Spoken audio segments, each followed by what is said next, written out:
Sa video na ito ay pag-uusapan po natin ang mainit na balita tungkol po rito kay Shiba Inu. Marami pong supporters ang nagtatanong kung posibleng nga bang umabot si SHIB sa presyong $1. Isa sa mga tumatalakay dito ay si Ginoong Da Vinci Jeremy. Isa po siyang kilalang Bitcoin maxi na nagbigay ng kanyang matinding opinyon tungkol dito. Alamin po natin kung realistic ba talaga ang $1 target para kay Shiba Inu o isang malabong pangarap lamang ito. Kaya yan po ang siyang ating pag-uusapan sa video na ito, pero bago po tayo magpatuloy ay pakibasa na lamang po muna ang disclaimer dito po sa ibaba ng ating screen. Ayan, simulan po natin sa kung ano po ang sinasabi ng iba tungkol sa $1 target ni Shiba Inu. Yan, sa nakalipas po na panahon ay maraming mga bold predictions ang lumabas tungkol kay Shiba Inu. Isa na po dito ang posibilidad na maabot ni SHIB ang presyo na $1. Naging aktibo po ulit ang usapan na ito matapos ipahayag ni Madam Lucy. Siya po ay isang Shiba Inu ecosystem team member. Yan, at maliban po dyan ay meron na ring analysis mula po sa isang artificial chatbot na nagsasabing posibleng mangyari daw ang $1 na price target para kay SHIB. Kung titignan po natin, ang ganitong analysis ay nagbibigay ng pag-asa sa mga SHIB holders dahil kapag nagkataon, napakalaki ng magiging kita po nila dito. Pero hindi lahat ay sang-ayon po dito dahil may mga eksperto ring nagsasabing halos imposible po itong mangyari. At kapag lumalabas ang ganitong magkaibang pananaw, nagiging volatile ang market dahil maraming traders ang napapaisip kung magho-hold ba sila or magbebenta na ng kanilang hawak. Yan, ano po ang sinabi ni Ginoong Da Vinci Jeremy tungkol dito? Yan, panoorin po natin yung kanyang short dito. Shiba Inu is going to $1. No, it's not. If Shiba Inu were to go to $1, that would mean that the Shiba Inu market cap would be at, well, 600 trillion. And I don't know about you, but that would be greater than anything in the history of mankind that had ever existed on the planet. So since that's not going to happen, Shiba Inu will still do well, but not crazy well.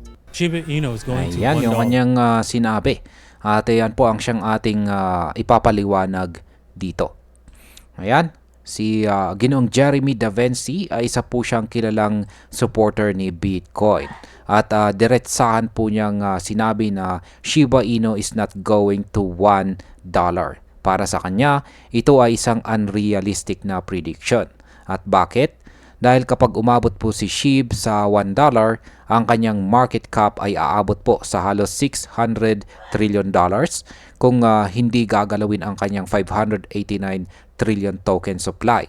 Para magkaroon po tayo ng perspective, ang buong stock market sa buong mundo ay nasa $128 trillion lamang.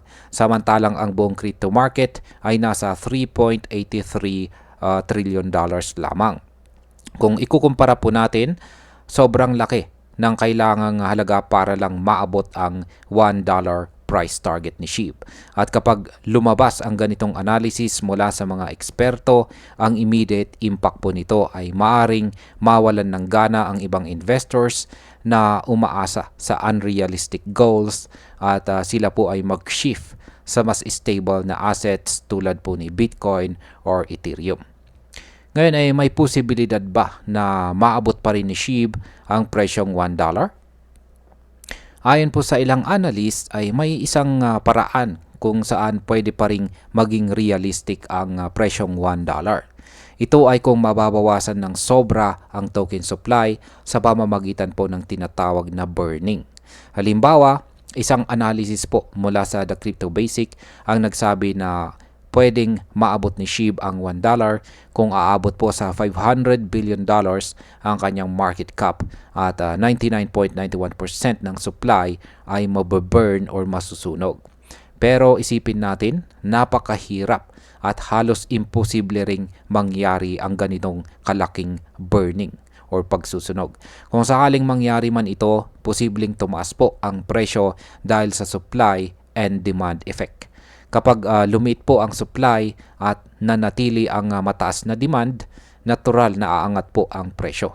Ngunit habang hindi ito nangyayari, mananatili pa ring malabo ang $1 na target. Ano naman po ang current standing ni Shiba Inu ngayon? Sa kasalukuyan, si SHIB ay nasa presyo na 40 digits 1240. At para umabot po siya sa $1, kailangan niyang umakyat ng 8,064,416%. Isipin po ninyo yan, halos imposible ang ganyang kalaking pagtaas sa maikling panahon lamang.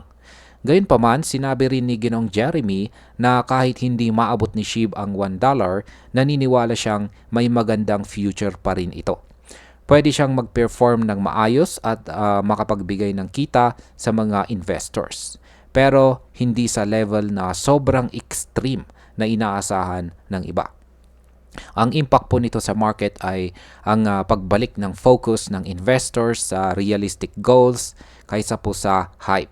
Sa ganito pong paraan ay mas makakapagdesisyon ang mga traders ng mas maingat at mas maiwasan ang biglaang pagbagsak ng presyo dahil po sa maling expectations.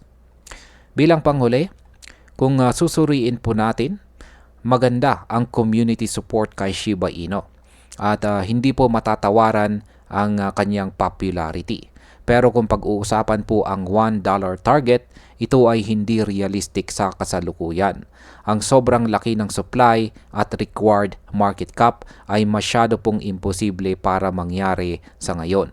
Gayunpaman, hindi rin dapat natin maliitin si SHIB dahil kahit maliit na pagtaas sa kanyang presyo ay pwedeng magbigay ng malaking kita sa mga investors, lalo na po sa mga nakabili ng mas mababa.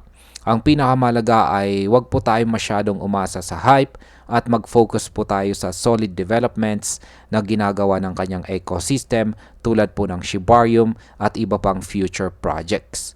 Kaya ang masasabi ko po ay oo, may potential si SHIB pero hindi sa $1 na price level. Ang mas realistic na target po ay nasa mas mababang price range na achievable depende sa burning mechanism at adoption.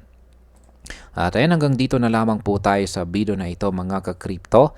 Marami pong salamat sa panonood. Ingat po tayo lagi at God bless po sa ating lahat.